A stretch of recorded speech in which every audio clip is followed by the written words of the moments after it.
memorable experience for anybody in the world. So seeing that occasion and going through that occasion and being part of that ceremony, for me, itself an exciting moment, but for you, those who are receiving these degrees today, it's a memory of lifetime. And again, I propose a big applause for all of you who have received this certificate.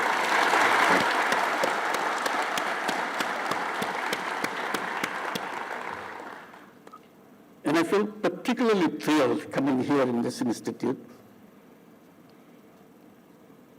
because I'm proud of this institution. One of the best, not within the country, internationally also. And seeing you coming from so many countries, yeah, let's give you a big applause for the institution. So many different countries makes it extra important. Because not only you are coming here to Bangladesh, a country which you never visited before, most probably, and going through a rigorous academic process of great excellence, and then finishing with the graduation is a memory of lifetime. And for me to be able to be part of that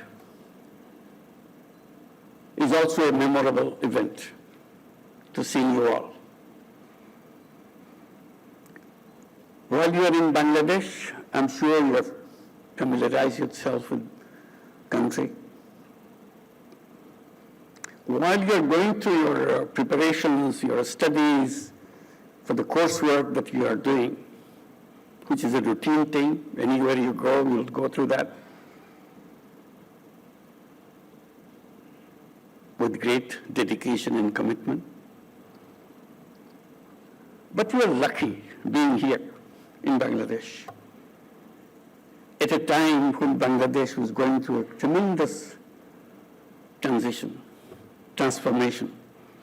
which we repeatedly mentioned that we are moving to a new Bangladesh. You didn't have to pay a fee for that, we gave you free. See that, immerse yourself the process by which we have gone through an uprising. People's uprising, young people's uprising. I think that's the great memory will take with you. What happens to a country when young people rise up and offer their blood very coolly, stand up against bullets for the things they feel important in their life, in the nation's life. They have done it, and in the process, the regime has to come to an end. And an emergence of a new country with hopes and aspirations anybody in the world would like to have. These are not just Bangladeshi aspirations, it's a global aspiration. Human aspirations to make things happen in their life. I hope you have absorbed that while you are going through this coursework. Because this is something you will not get anywhere or any other time, even in Bangladesh. You are just lucky to be here. And also, not only our foreign students, also Bangladeshi students, for them to see and imagine what happens next, what role I would have played if I was there. Because we belong to armed services, what role we play as a part of the armed services, One is a student from the university, it's understood. They are free, they can do anything. But armed forces can't do anything they want. They're a disciplined force, discipline of highest order. What does an officer in army do in a situation of uprising? I'm sure you have debated about it, discussed about it, and talked to each other about it. For you as a student, as observer is one thing. Those who are actually on the job in the army, watching this happen, what do they do? Do they join the students? Do they join the government?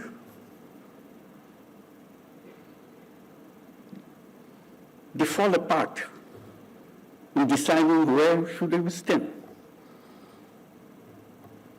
Bangladesh is a lucky country.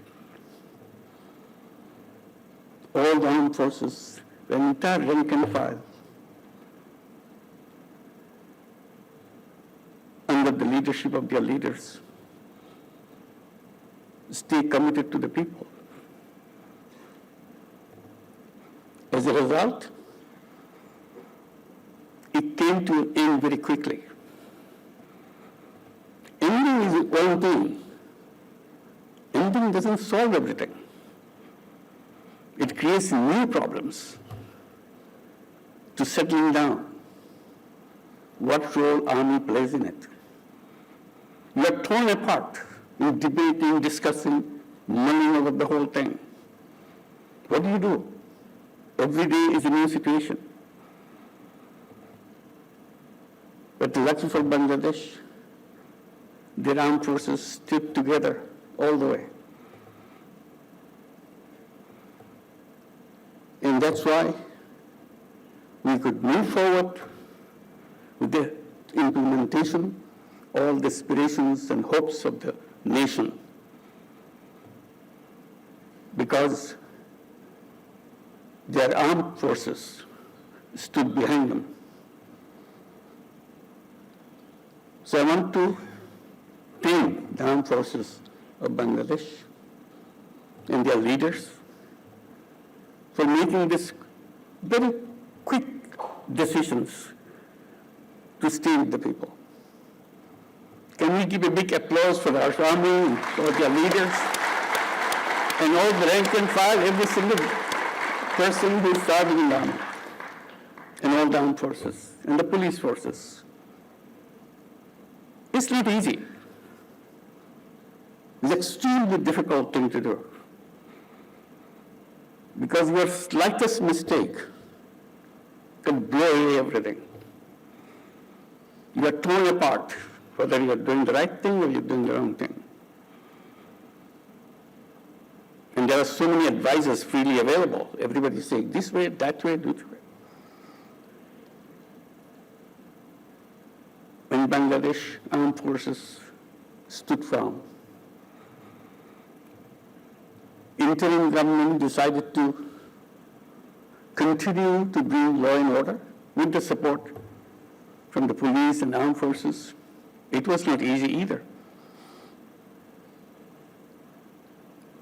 When we committed ourselves to undertake a big agenda, interim government, of reform,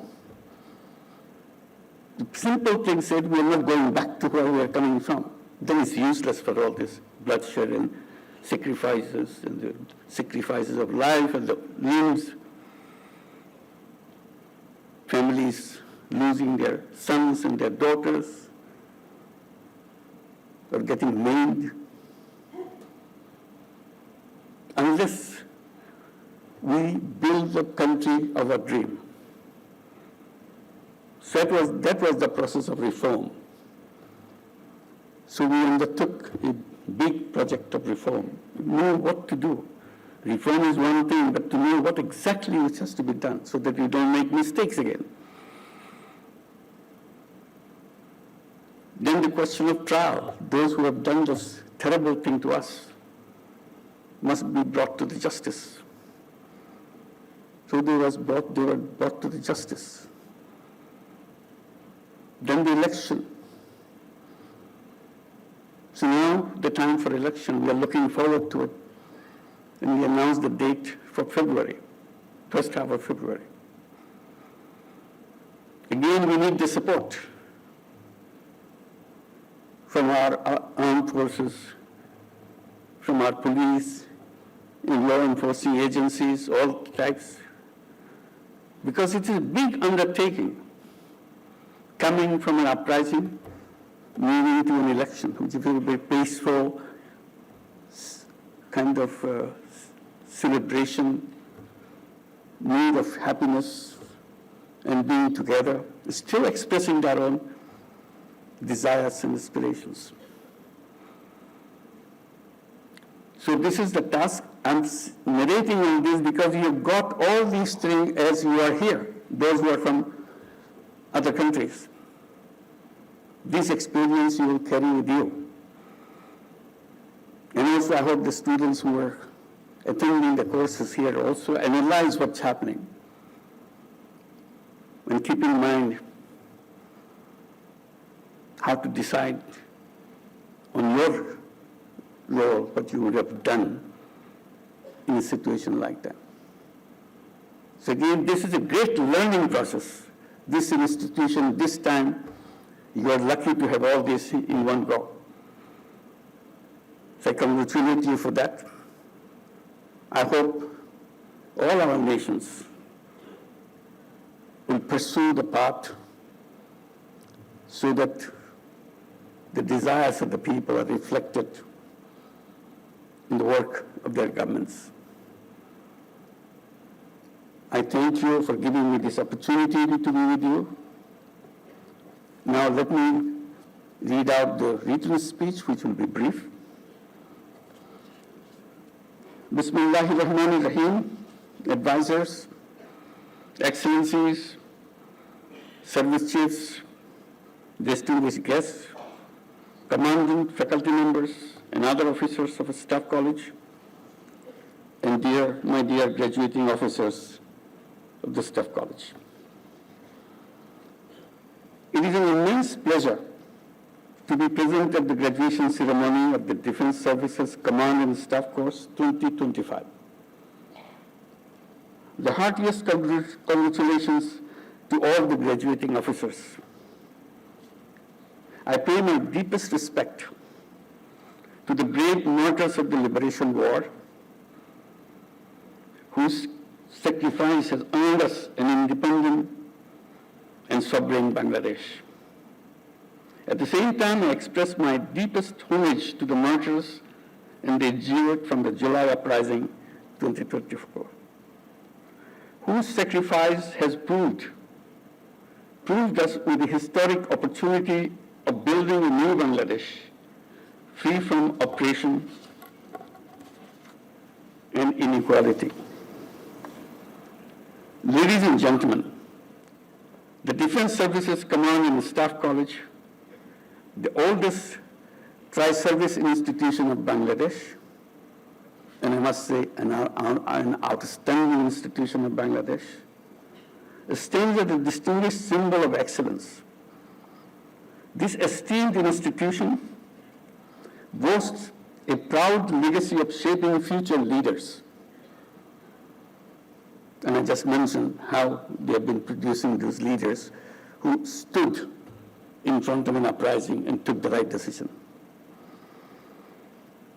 The presence of officers from the Army, Navy, Air Force, and Bangladesh Police fosters a shared understanding of our nation's interests and strengthens collaboration across various organizational roles. I'm happy to know that since 1980, a total of 5,729 officers have graduated from this college, including 1,465 officers from 46 different countries. They are our ambassadors who came, our ambassadors to your countries, and your country's ambassador to us. We are very proud of your participation. And 3 officers from Bangladesh Police. are graduating today. A total of 311 officers, including 58 officers from 23 friendly countries and 3 officers from Bangladesh Police, are graduating today. This ceremony is a testimony to their commitment, sincerity, and hard work. I'm confident that your journey at the Staff College has been a period of intellectual growth and professional development. And of course, many soul-searching about the role you could play in a situation that we have gone through recently. Dear course participants, like many other nations, our country faces numerous challenges, both internally and externally. As officers of the armed forces, you are to dedicate to these challenges, going beyond to traditional security challenges. The modern conflict scenario is further complicated by technological advancements, cyberspace, near space, media, including social media, misinformation, disinformation, and multifaceted geographical and geostrategic issues. You need a deeper understanding of these future security landscape in navigating such complex dynamics. You must always remember our national geographic potentials, geostrategic potentials, and vulnerabilities so that you are able to protect our national interest at any cost. I'm very happy to know that your course curricula has deepened your understanding and knowledge of the modern day's challenges and included subjects like national and international security affairs, peace and conflict studies, cybersecurity, artificial intelligence, and strategic studies. Nevertheless, I believe that the heart of the soldier must always beat with the peace. Let Bangladesh Armed Forces be recognized not only for their proficiency, but for their morality, and not only for vigor, but also for their wisdom. Not only for their conquest, but for their compassion. And remember that courage and wisdom should march side by side. Esteemed spouses of the course participants, I came to know that you also have to undergo a periodical training throughout the year to help you better understand the role of your spouse, support them more ably, and help groom the juniors to be useful members of the community. Dear overseas course participants, please accept my special compliments on your successful completion of the course. Your participation is a glowing reflection of our strong global defense relations. I am confident that the bonds forged here will further foster goodwill and brotherhood. I also consider you as the ambassadors of Bangladesh, representing our values and friendship in your own countries. I hope that your association with the Staff College and with Bangladesh will continue in the years to come. Dear graduating officers and esteemed family members, as you embark on the next phase of your journey, remember the lessons learned, friendships forged, and values instilled here in the Staff College. May you go forth as guardians of peace and security, protectors of justice, ambassadors of humanity. Let your leadership serve not only the nation, but also the global community. Together, let us build a world where power is dedicated to serving people, and leadership is defined by selfless service. Finally, I extend my sincere appreciation to the Commandant, esteemed faculty, dedicated staff officer, valued civilian sponsors, all ranks of the Staff College, and their esteemed family members. Your unwavering commitment and sacrifice were key to the success of the course. As I conclude, I once again congratulate the graduates of the Staff College 2025. I wish you all a happy and prosperous life ahead. Thank you very much. Khuda Hafiz.